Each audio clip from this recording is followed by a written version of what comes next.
The first fireplaces were strictly functional, for heating the home, cooking meals, and warming water for bathing. Over time, fireplaces appeared in other rooms of the house and acquired aesthetic features such as wood, stone, or tile work. This ceramic fireplace is a heritage model, inspired by fireplaces of the late 19th and early 20th century. Certain tiles are exact replicas of originals. At the ceramic factory, they mix water with clay, feldspar, and silica in a pug mill.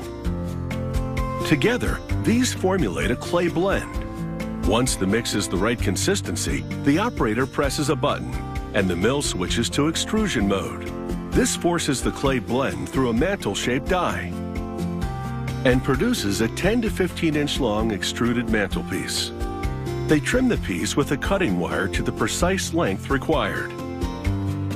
They use this extrusion method for making longer pieces.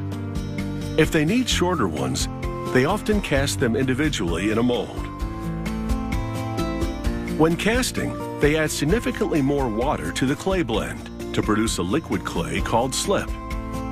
They pour the slip into a plaster mold. The porous plaster gradually absorbs most of the water, leaving a layer of clay about 6 millimeters thick on the walls of the mantle-shaped cavity. After a few hours, they pour out the excess slip and open the mold to extract the cast mantelpiece. Once the clay becomes firm enough to handle, they carefully trim off the excess around the opening in the mold. Then they gently smooth down the seam along the junction between the two halves of the mold. On the opposite side of the pour hole, they cut out a matching hole. This will help the clay dry faster by enabling air to flow through the inside of the piece. To compensate for shrinkage, the molds and extrusion dies are designed 11% larger than the size of the finished piece. Clay shrinks as it dries. To make the fireplace's ceramic tiles, they produce a rubber mold of 2 adjoining tiles and place it inside a metal casing. They also include a release system to help with extraction. They fill the casing with an exceptionally strong type of plaster. It sets in about half an hour, taking on the shape of the rubber mold. This plaster casting is the die they'll now use to produce the tiles. They mount the die on what's known as a ram press, because it literally rams a block of clay in the die and compresses it with 30 tons of pressure.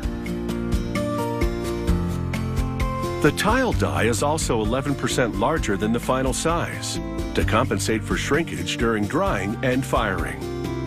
They remove excess clay and send it back to the pug mill to be recycled. Then they position a board under the die and activate the release system, which extracts the clay with a blast of compressed air.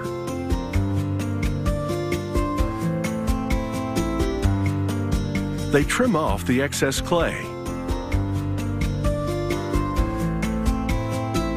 Once dry, the tiles and mantelpieces are ready to be glazed.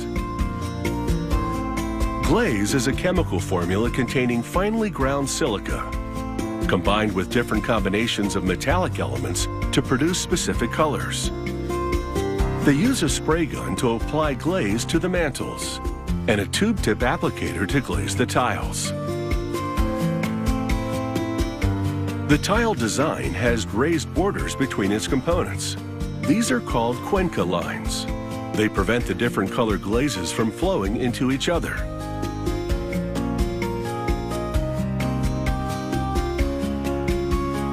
The glazed mantelpiece and tiles now go into a gas-fired kiln for 12 to 14 hours.